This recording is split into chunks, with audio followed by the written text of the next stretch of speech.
Приветствую уважаемых подписчиков и гостей канала. Особые камеры для VIP-арестантов существуют сегодня в следственных изоляторах во всем СНГ. При этом условия содержания в большинстве СИЗО этих стран стремительно ухудшаются. В январе 2018 года был уволен заместитель начальника московского следственного изолятора «Матросская тишина», в котором были организованы камеры для привилегированных арестантов.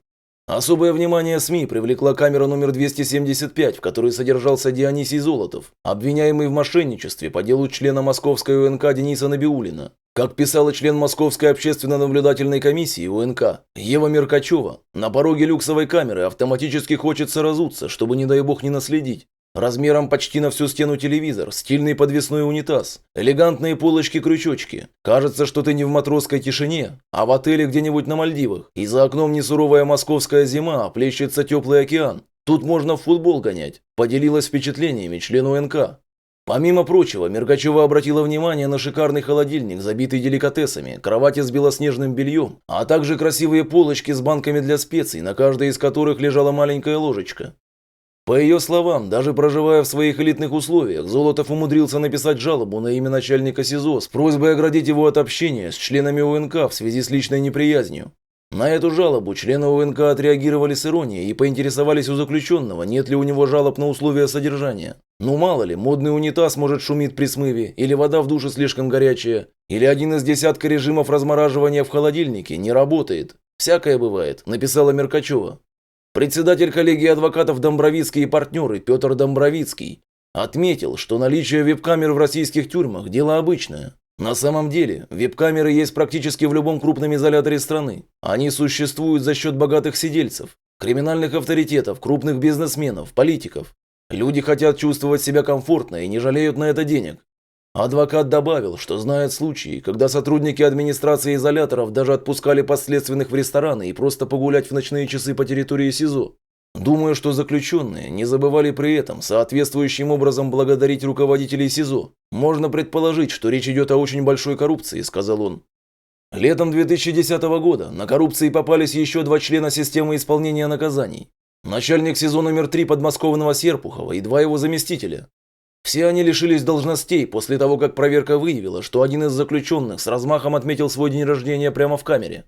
Обвиняемый в разбое, 26-летний Антон Кузнецов, которого в криминальной среде считают авторитетом, по случаю праздника накрыл для сокамерников праздничный стол, который буквально ломился от красной икры, мясной нарезки, дорогих спиртных напитков и еды из популярной сети фастфуда. В прессе сообщения о празднике сопровождались фотографиями с мероприятия. На них заключенные позируют в самодельных тогах. Как рассказал журналистам бывший помощник члена российского парламента, который в 2006 году был приговорен к 9 годам тюрьмы за мошенничество, с первого дня в колонии деньги были единственным языком. У нас было все, что мы хотели. Я даже ел суши каждый день. У нас был шикарный стол в колонии. Суши, шампанское, виски.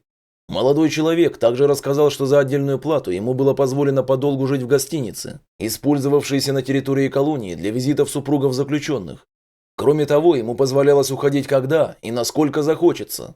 «Я устроил бар, домашний кинотеатр и возвращался, когда хотел», — говорит он.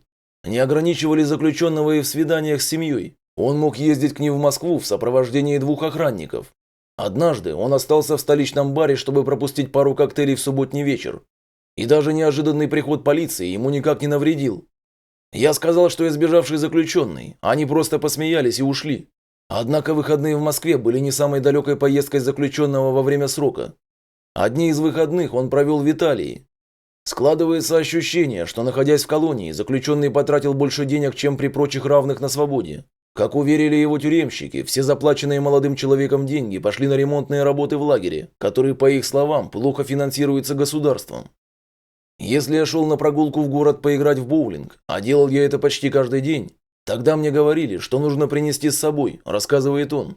Принцип услуг в тюрьме заключается в том, что все ремонтные работы должны оплачиваться заключенными.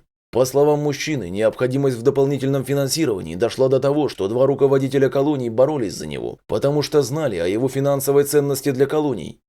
Журналистка и телеведущая Ольга Романова также рассказывала в СМИ о том, как много взяток ей якобы пришлось дать в то время, когда арестовали ее мужа, бизнесмена Алексея Козлова, обвиненного в мошенничестве. По словам Романовой, она иногда покупала вещи для тюрьмы, например, обогреватель и компьютер. В итоге, согласно ее подсчетам, за 9 месяцев она заплатила больше 20 тысяч фунтов стерлингов в виде взяток. Платные камеры есть почти во всех изоляторах Москвы. Так, например, самые дорогие веб-камеры в Бутырке – до 1 миллиона рублей. В таких апартаментах есть душ, интернет, мобильный телефон, относительно хороший ремонт и приличные соседи. Тем не менее, заплаченные деньги далеко не всегда дают гарантию того, что заключенный останется в апартаментах до конца срока. В любой момент его могут перевести без объяснения причин, по усмотрению руководства. Есть и намного более бюджетные варианты. Например, в московском СИЗО-5 «Водник» плата за VIP-условия всего 35 тысяч рублей в месяц. Однако здесь условия уже хуже. Камера рассчитана на 14 человек. При этом, по техническому оснащению, апартаментам в Бутырке они ничуть не уступают. Там есть плазменный телевизор, большой холодильник, пароварка, электрочайники, несколько вентиляторов, мобильная связь с интернетом. Причем, даже при абсолютной перегруженности обычных камер, в коммерческую, бедного заключенного никогда не переведут. Кроме установленных цен на веб-камеры, сотрудники СИЗО также могут способствовать передаче телефонов и сим-карт. Таким образом, прибыль получает еще больший круг работников изолятора. Согласно прейскуранту, цены на связь с внешним миром в неограниченном порядке варьируются в среднем от 32 до 60 тысяч рублей. Абсолютно аналогичная ситуация и в следственных изоляторах Украины. О своем опыте рассказал бывший сиделец Лукьяновского СИЗО Киева американец Роберт Флетчер, обвиняемый в махинациях. В моей тюремной камере собрался клуб миллионеров. Там перебывали бывшие депутаты, помощники чиновников. У всех высшее образование, все путешествующие и богатые люди. Его камера считалась комфортабельной, рассчитанное на 6 персон помещение, расположенное в Кучмовке, в самом новом корпусе СИЗО. Задрапированные тканью шконки представляют жильцам возможность побыть наедине. В обычной хате роскошь недоступная.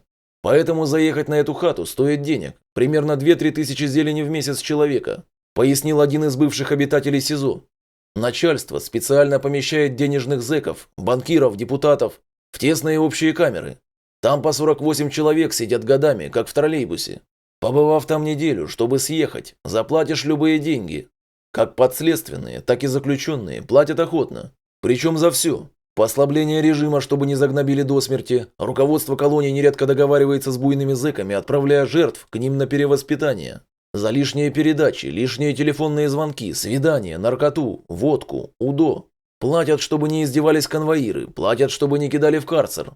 Зона – очень выгодный бизнес-проект, девиз которого «Хочешь выжить – плати». Тем, у кого есть средства и богатые покровители, доступны любые блага. Начать стоит с того, что в любой зоне и любом СИЗО есть веб-камеры.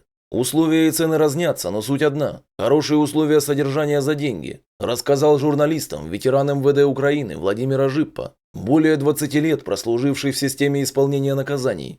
Вовсе не всегда расплачиваться приходится деньгами. Есть ведь некоторые услуги, в которых могут нуждаться сотрудники колоний, ее руководство.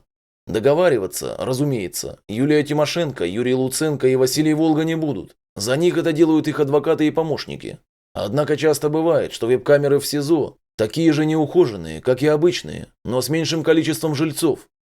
Плюс есть вольности. В качестве бонуса начальство может закрыть глаза на наличие ноутбуков, телефонов, кипятильников, электрочайников. Холодильники, например, формально не предусмотрены, тянут электроэнергию и места под них особо нет. Но в случае мотивации руководство может разрешить хранить в них еду. С компьютерной техникой и мобилками особый случай. В июле 2014 года вступил в силу новый уголовно-исполнительный кодекс, либерализовавший правила содержания заключенных и разрешивший многие вещи, запрещенные ранее. Теперь, по закону, заключенным можно иметь персональный компьютер и даже мобилку. Но заходить можно только на ряд ранее оговоренных сайтов. Однако на местах процесс не сдвинулся с места. Администрация по-прежнему запрещает технику. Боятся, что потеряют поток поступлений от контрабанды мобилок на зонах. А заключенным отвечают, мол, хотят избежать торговли мобильниками, чтобы они не стали своеобразной валютой. После того, как в сеть попали фотографии из 25-й Алексеевской колонии в Харькове, в прессе ее стали называть «золотой клеткой». В ванной, например, есть ванночка для ног, мебель в камерах деревянная и даже есть летний сад. При этом, для тех, у кого нет денег, режим там очень жесткий. К обычным заключенным там регулярно применяется физическое воздействие. Питание в местах лишения свободы – особый вопрос. Есть тюремную еду часто невозможно. Поэтому заключенные питаются за счет передач с воли, под которыми можно подразумевать даже доставку еды. Один из адвокатов рассказал, что в СИЗО, где сидел его подзащитный, возили суши и отбивные из киевского ресторана первой руки. Еду оформляли как передачу, забирали ее сотрудники, и спустя полчаса она оказывалась в камере. Даже остывать не успевала, утверждает юрист. На 2009 год стоила такая услуга около $50 за вечер. Но и сегодня в условных единицах цены не очень изменились. На зоне возможен и обмен валюты. Просто за каждую операцию дельцы от руководства взимают повышенный процент. Свои расценки на водку, коньяк, шампанское рассказал Владимир Решетилов, бывший тюремный врач и юрист.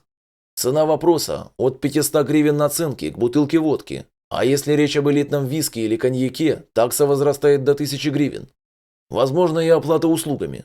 Тому же начальнику приятно, если ему занесут дорогой коньяк. Мне нравится еда попроще, Макдональдс, например, и бургеры мне легально проносила переводчица. А вот у тех бизнесменов, у кого были большие деньги, рацион был отличный, питались, как хотели, подтвердил бывший заключенный Флетчер. По слухам, в возможности тюремных бизнесменов входила даже организация гастротуров для сидельцев в рестораны или выезд больных пациентов для проведения осмотров в спецбольнице. Разумеется, по предзаказу достанут и тяжелые наркотики, и марихуану. По сути, за деньги можно все. На моей памяти предоставляли даже свидания с женщинами. Это было в Харьковском СИЗО, подтвердил Владимир Решетников.